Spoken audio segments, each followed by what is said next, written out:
계속 이제 산상 설교 뒤에 끊임없이 누군가를 고치는 이야기가 나오죠. 그런데 만약에 그것이 병 고치는 능력 자체에 주안점이 맞춰져 있었다라면 그 뒤에 변화 혹은 병을 고치면서 어떤 교훈점들 대화를 나누지 않았을 것입니다. 그것까지 기록에 남기지 아니하였고 이렇게 대단하다만 기록으로 남겼을 것입니다. 그런데 그 각각의 사건들에 하나님께서 그것이 무슨 의미고 어떤 대화가 오고 가고 그 사람이 나를 뭐라고 부르는 등등 어떤 생각과 믿음을 가지고 쫓아오고 있는지를 늘 보여주십니다.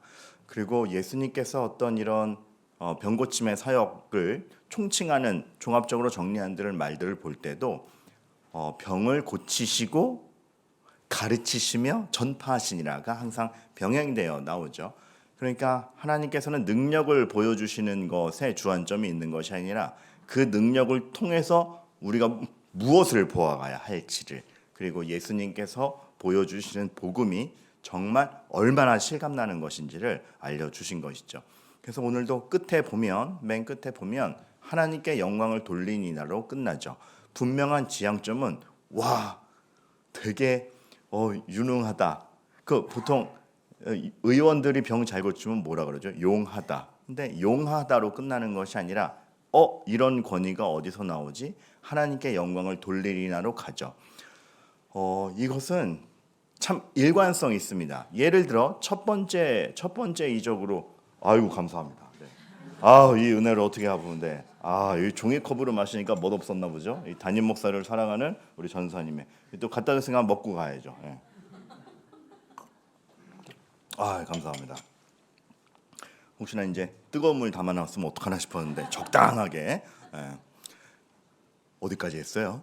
그래서 항상 일관성이 있는데 예를 들어서 예수님의 첫 번째 이적이라 알려진 요한복음 2장에 물이 변하여 포도주 되게 했네도 물이 변하여 포도주 되게 했어로 끝나지 않고 그래서 맨 마지막에 어떻게 됩니까? 사람들이 경외하더라로 끝납니다. 그러니까 사람에게서 나올 수 없는 권능과 권위들을 점점 확인해 가고 예수님께서는 본인이 가르쳐준 그 산상 설교가 그냥 그 시대에 유행하던 철학이 아니라 진정한 구원이며 삶의 실제 변화를 가져다 줄 수 있고 단지 사람의 권능이 아니라 하나님이 그 권능을 가지고 뭘 하는지를 보여주시는 거죠. 근데 오늘 중풍병자 사건은 조금 더 다릅니다. 그러니까 사건을 계속 병 고치는 사건만 보여주는 게 아니고 조금씩 진전이 있어요. 우리가 8장부터 봤는데 예를 들어서 이방인 백부장, 그렇죠? 유대인 나병 환자, 그리고 베드로의 장모, 일어서서 수종금, 이렇게 그 변화가 무엇인지 대상이 무엇인지를 계속 하나님께서 찝어주시는데 적어도 이 앞선 사람들에게는 증표가 있었습니다. 다윗의 자손이야라고 부르든지 아니면 주여라고 부르든지 예수님에 대해서 얘가 나를 신적 권위를 지닌 자로 여기고 있구나라는 증표들이 있었습니다. 그런데 오늘은 좀 달라요. 그저 침상에 누워있는 중풍병자를 사람들이 들어 데리고 와요. 그렇죠. 어떠한 저는 주님을 이렇게 믿습니다. 그런 결의가 없어요. 참 희한한 건 그런데도 그들의 믿음을 보시고라고 기록하고 있습니다. 두 가지 핵심이 있는데요. 예수님께서는 이미 사람의 심령을 관통하여 볼 수 있다라는 것이 있습니다. 그리고 또 하나는 이것은 예수님이 보장하신 일이기 때문에 이들이 나왔을 때에는 분명한 믿음과 예수님이 그저 병만 잘 고치는 의원 정도가 아니라는 걸 인식하고 나왔다라는 걸 반증해서 보여주죠. 이걸 왜 이 말씀 드리냐면 그러니까 세례받거나 지난번에 또 1:1 양육하고 간증문을 내시면서 항상 하시는 말씀들이 있어요. 무슨 이렇게밖에 못 적었어요. 이게 망신이에요. 하나님은 표현의 고급함을 보시는 것이 아니라 하나님을 진정 누구로 알고 있는지를 보시는 겁니다. 그래서 기도 이렇게 해서 돼요? 하나님을 정말 아버지라 여기며 토로하는 거면 어떤 표현도 되는 겁니다. 우리가 신앙을 너무 갖추어서 하려고 하고 우리가 너무 모양을 내서 하려는 이 정도밖에 안 되는데 괜찮아? 아니요. 하나님이 누군지 알고 나오면 됩니다. 주님이 누군지를 알고 나오면 주님이 그거 받으시는 겁니다. 그래서 우리는 우리의 부족함 앞에서도 그 주님을 정말 의지하고 있다라면 하나님께서는 그거를 충분히 풍성하게 거두어 주시는 거죠. 그래서 다시 한번 알게 되는 겁니다. 구원이라는 건 우리가 어떤 요건을 채워서 구원받는 게 아니라 은혜로서 거둬들여지는 거에 그 은혜를 동의한다. 이것이죠. 그래서 우리는 부족할 수 있지만 잡으시는 하나님이 위대하시기 때문에 우리에게 있어서 구원은 확정적인 겁니다. 필립 얀시. 제가 독특하게 필립 얀시의 책은 목차만 읽습니다. 말이 너무 어려워가지고 근데 목차만 봐도 감동이 올 때가 많아요. 그만큼 목차만 쓰는데도 주옥같이 써놓는데 이렇게 목차를 써놓은 게 있어요. 제목에 어떤 한 챕터에 그 글을 적고 답을 적어놨는데, 나는 구원을 확신하지 못한다. 어떻게 하면 좋은가? 답: 너의 확신보다 하나님의 사랑이 크다. 위로가 확 되잖아요. 나 이 정도밖에 안 돼서 확신 못하는데 너의 가능성보다 하나님의 은혜가 크다. 그러니까 제가 그런 말씀 들어드린 적이 있는 것 같은데, 노아의 방주에 탑승한 다음에 넘어지는 거는 넘어질 수 있다라는 겁니다. 근데 그 넘어진 거 가지고 어떻게 난 넘어졌어 할 필요 없다라는 거죠. 방주 안에서 넘어지는 건 바다로 내던져짐이 아닙니다. 하나님께서 이미 태우고 가시는 중에 넘어짐이니까 털고 일어나서 다시 할 바를 하면 된다라는 것이죠. 그러니까 중풍병자라는 특징을 뒀을 때 주님께서 우리에게 보여주고 싶으셨던 장면은 그거 같아요. 내가 너희들에게 지금 완벽을 기대하는 게 아니라 내가 누군지 알고 나오고 있느냐, 그 갈급한 심령을 보는 것이죠. 제가 앞서 말씀드린 바 예수님께서는 병고침과 가르침과 전파함을 항상 동시적으로 하셨고, 8장만 보더라도 병고치는 중에 오고 가는 대화들이 있었고, 사람들이 어떻게 이런 큰 놀라운 권능으로 가르치지라는 대화들이 있었습니다. 그래서 예수님이 이 중풍병자와 그 친구들에게 전파됐을 때 병고침과 가르침에 대한 얘기가 한꺼번에 전해졌을 겁니다. 그래서 얘네들은 예수님께 나와왔을 때 아프니까 가보자 정도가 아닌 거죠. 사실 이거 누가복음에 보면 이 사람들이 지금 어떻게 하고 있죠? 지붕 뜯어서 가잖아요. 그 정도의 확신입니다. 그러니까 그냥 저 병원 잘한데 줄 너무 많다 가자가 아니라 이분은 다르다라는 믿음이 있었던 거죠. 그래서 그들이 원한 것은 그저 병 낫게 해주세요 뿐만이 아니라 그 가르침을 통해서 이분은 인생 전체를 바꿔주실 수 있는 분이다. 우리에게 우리가 생각지 못한 소망을 전해주시는 분이다라는 개념까지 있었기에 그들의 믿음을 보시고 예수님이 와서 고쳐주신 거라는 걸 우리가 정당하게 유추해 볼 수 있습니다. 그런데 그들의 믿음을 보시고 주님이 딱 먼저 접근하실 정도로 완고한 믿음이었는데, 다시 말하지만 어떤 상태다? 침상에 누운. 여러분, 다시 말씀드리지만 우리의 시작점이 어디인가? 우리의 시작점, 믿음이라는 게, 여러분 너무 오해하지 마셔야 될 게, 믿음은 하나님 이 정도 됩니다 로 출발하지 않아요. 이 정도 되니까 내가 헌신할 테니까 복 주세요, 이런 거래로 되지 않습니다. 이건 이해관계입니다. 구원이 선물이라고 바울이 그렇게 강조하는 것은, 선물은 내가 잘났기 때문에 받기보다 주는 사람의 은혜가 크면 주는 겁니다. 제 딸이 아주 어릴 때부터 아무런 공로가 없을 때에도 저는 선물을 큰 걸 사줬습니다. 네가 이 정도 집안의 경제력에 이 정도 도움을 줬으니까 이만큼 선물 준다라고 준 적이 한 번도 없습니다. 제 얼굴에 쓰레기를 던지고 모르니까 막 기저귀를 갈아야 되고 응가를 하고, 그래도 선물은 크게 가죠. 왜요? 선물이라는 건 주는 사람의 사랑에 따라 결정되기 때문에 그렇습니다. 주님이 보여주시는 게 그것이죠. 저 이 정도 됩니다. 그러니까 그 장면 생각나죠. 부자 청년이 나와서 다 지켰습니다. 시작점이 잘못된 겁니다. 침상에 누워서라도 하나님밖에 없고, 제가 제 인생을 책임질 수 없고, 주가 없으면 안 됩니다라는 그 심령의 가난함에서 출발하는 게 우리입니다. 그리고 그것을 주님이 기뻐하시죠. 제가 지금 주일에 출애굽기 설교하면서도 늘상 강조하는 게 지켰으니 구했다가 아니라 건져내고 십계명 아닙니까? 그렇죠? 그러니까 그 십계명이 이 정도 됐어. 이렇게 가자. 그렇죠? 하나님께서 우리에게 주시는 은혜와 우리에게 주시는 따뜻함과 우리에게 주시는 지표는 늘 그거입니다. 그래서 이 말씀이 너무 따뜻해요. 중풍병자에게 이르시되 작은 자야 안심하라. 여기서 작은 자라는 건 여러 가지 뜻이 있는데요. 어린아이로 번역될 수 있습니다. 근데 똑같은 사건이 마가와 누가에 기록된 걸 보면 어린아이는 아닌 것 같아요. 그러면 작은 자가 또 무슨 뜻이 있느냐? 친근감 있는 호칭. 얘야. 이거 좋네요. 얘야. 아니면 제가 이제 중고등부 애들을 부르는데 친하지 않으면 이 이름을 부릅니다. 뭐뭐뭐 형제 이렇게 불러요. 예를 들어 이제 주원이가 있다고 칩시다. 친하지 않으면 주원 형제 이렇게 불러요. 근데 친해지면 야! 막 부르는 게 아니라 친근한 표현이 있는 거죠. 주님은 그 믿음을 보시고 친근하게 부르십니다. 작은 자야 안심하라. 그래서 이거를 정말 간단하게 의역하면 힘내. 이렇게 번역할 수 있어. 안심해. 너 누워 있다고? 아무것도 아닌 것 같다고?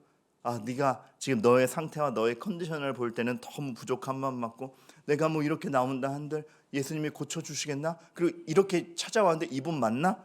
다 해결해 주신 거죠. 나 맞고 네 믿음대로 찾아온 그 사람 내가 맞고 네 편이다. 그러니까 너의 믿음을 견고히 해도 돼라고 말씀하시는 거죠. 저는 이번 주 중에 이 설교를 들었다라면 여러분에게 한 가지 좀 요구드리고 말씀드리고 싶은 게 있는데, 사실 우리가 자각하지 못해서 그렇지 하나님이 굉장히 많이 작은 자야 안심하라라는 표현을 우리에게 해주고 계십니다. 어떤 방편으로든지 우리에게 주님이 누군지에 대한 믿음이 확고히만 있다면, 그것이 무감각하거나 주님보다 걱정이 크거나 너무 분주하거나 때문에 그 감각을 상실해서 그 메시지를 캐치해내지 못하는데, 사실 주님은 굉장히 많이 작은 자야 안심하라라고 말씀해주고 계십니다. 그거를 여러분들이 한번 캐치하는 시간을 가지셨으면 좋겠어요. 그것이 어떤 순간인지는 모르겠지만 그것이 꼭 기도 시간 아닐 수도 있습니다. 그러나 정말 분주하고 정말 오늘은 감당이 안 된다 하는 그 순간에 주님의 이 음성이 분명히 들릴 수 있습니다. 그러니까 뭐 신비적으로 들린다라는 것이 아니라 이미 예수님께서는 여러분 편으로, 여러분을 중보하시는 중보자로, 여러분보다 먼저 탄식하여 기도하는 성령님과 함께 영원한 대제사장의 위치에서 귀를 열고 기도를 들으시는 주님이기 때문에 사실은 이미도 그러하시리라 생각이 됩니다. 그 확신을 가지고 가시기를 사실 좀 간절히 바라는 거죠. 부수적인 주제이지만 사실이기 때문에 그렇습니다. 그리고 나서 주님이 하시는 말씀이 이제 기가 막힌데 내 죄사함을 받았느니라로 마무리하죠. 그러니까 병을 고치러 나왔는데 병 고침 받아라라고 하지 않고 죄사함을 받았느니라라고 해요. 이것은 중풍병자의 기대가 여기 있었다라는 걸 반증해 줍니다. 주님 단지 병만 고쳐주시는 게 아니라 얘기를 듣자 하니 당신은 하나님과 우리를 그 관계를 회복시키는 자이더이다. 우리가 기다리는 메시아 같더이다. 당신으로 말미암아 내 삶이 전혀 새롭게 되기를 바랍니다라는 것까지 있었기 때문에 그 믿음을 보시고 고쳐주신 거고, 그것이 가르침이었고, 그러기 때문에 단촐하게 고쳐줄 게가 아니고 내 죄사함을 받았느니라로 나왔던 것이죠. 그런데 여기서 서기관과 바리새인들이 시비를 걸죠. 네가 뭔데 죄사함의 권세를 말하느냐. 그런데 여러분, 주님께서는 지향점이 분명합니다. 8장부터 이르러서 막 귀신을 옮겨서 영혼을 살리기 위해서 돼지 2,000마리도 이렇게 바다로 보내기도 하시고 무리를 걸어오시고 막 여러 가지 권능. 그러니까 지난주 죄송합니다. 무리를 걸어오는 이러한 사건들, 이러한 권능을 보여주시는 최종점에 죄사함의 권세가 나에게 있다를 보여주고 싶은 겁니다. 예수님이 강조하시려는 건 다른 건 아니라 그래서 그 모든 권능과 그 모든 능력을 다하여 내가 할 것은 죄사함을 받게 하려는 것이다 에 있는 거죠. 그러니까 예수님께서는 사실 우리가 예수님을 보면서 우리의 믿음을 담아가는 것은 그 죄사함의 권세를 인정하는 믿음이 주님에게 가장 기쁜 믿음이며 그 믿음이 있다라면 죄를 멀리하는 우리 삶이 하나님을 가장 기뻐하게 하는 것이죠. 이 정도 됩니다가 아니라 나는 더 이상 죄와 타협하지 않겠나이다라는 그 결의가 주님을 기쁘게 한다는 것을 알게 합니다. 그래서 여기서 죄에 대한 정의를 하나 더 알게 되지만 죄란 우리 흔히 나쁜 일, 착한 일 이 정도로만 알잖아요. 근데 그런 윤리적 차원이기보다 사실 그건 결과입니다. 착한 행동을 했다, 나쁜 행동을 했다는 속에 있는 것에 대한 결과입니다. 죄는 그거보다 더 본질적인 건데 하나님과의 관계의 단절입니다. 그것이 죄이죠. 그래서 그 하나님과의 관계를 회복하는 것이 문제지 겉으로 어떤 좋은 매너가 드러나느냐 이거는 부차적인 겁니다. 자, 여기서 오해하지 말아야 될 것, 부차적이라 그랬지 안 중요하다고 하지 않았습니다. 여러분 이렇게 째려보는 눈빛을 하면서 난 그래도 마음은 믿음이 있어요 이러시면 안 되는 거예요. 그 믿음이 있으면 열매가 있어야 돼요. 근데 우리는 더 본질적으로 하나님과의 관계의 단절임을 알아야 되고 그것은 뒤집어 말하면 우리가 누구로부터 의와 생명을 공급받을 수 있는지를 아는 것. 이것입니다. 사실은 우리가 만들어낼 수 없고 정말 하나님으로부터만 이 생명과 의를 공급받을 수 있는데 이것이 단절된 채 나머지를 채운다? 저는 항상 그런 비유 많이 들어드렸어요. 포도나무와 크리스마스 트리. 이게 또 이렇게 비유를 하면 크리스마스 트리를 나쁘게 보실 수 있는데 그러지 않고 본질을 이해하시는 차원에서 나는 포도나무여 너희는 가지니 붙어서 포도나무로서의 생명 열매를 맺는 게 중요한 거죠. 크리스마스 트리는 그냥 거는 거죠. 그러니까 나무도 죽어 있고 나무로부터 공급받는 가지가 나오는 게 장식품이 아니라 그냥 갖다 거는 거죠. 우리가 하나님으로부터 의와 생명을 공급받아 그것으로 의미를 부여하고 살아가야 되는데 세상이 가져다 주는 장식품으로 걸어버리고 만족한다면 화려하긴 더 화려할지 모르겠습니다. 그러나 그것은 의와 생명의 공급이 아닌 겁니다. 물론 필요할 때가 있죠. 그런 장식품들이. 하지만 그것은 생명이 공급받은 다음의 문제입니다. 주님께서는 오늘 이것을 알려주시는 거예요. 그래서 그가 병이 낫는 것이 단지 병이 나았다라는 겉의 모습이 아니라 하나님과의 관계가 회복되니 이렇게 온전해졌다를 시각적으로 보여주시는 겁니다. 그래서 죄사함을 받았다가 그래서 나오는 거죠. 나의 모든 권능을 쏟아서 해야 될 일 죄사함이고 죄사함을 받았다라는 것은 끊겼던 하나님으로부터 다시 연결되는 것이고 그러한 자가 가질 수 있는 회복이 이와 같다. 이 삶으로 가지 않아야겠느냐. 우리에게 참 제시하고 있는 것이죠. 그래서 묻는 것입니다. 그 5절에 되게 재밌잖아요. 죄사함 받으라 하는 말과 일어나 걸으라 하는 말 어느 것이 쉽겠느냐. 둘 다 어렵죠. 둘 다 어려운데 한다면 그래도 병 있는 사람 고쳐서 걸어가라는 말이 쉽죠. 주님께는 그게 아닌 겁니다. 나에겐 죄사함의 권능이 있기 때문에 이것이 쉽고 이것을 해결하면 나머지 다 된다.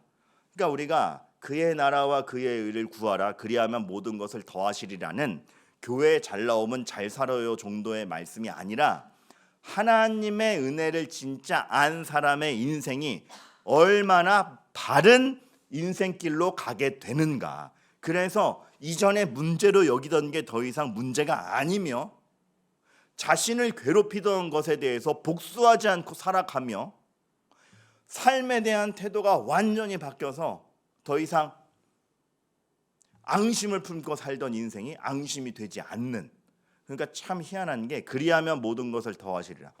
요셉을 보면요, 하나님이 요셉에게 주신 해결점이 형들에게 복수할 수 있는 칼을 주신 게 아니라 형들을 용서할 수 있는 믿음을 주셨잖아요.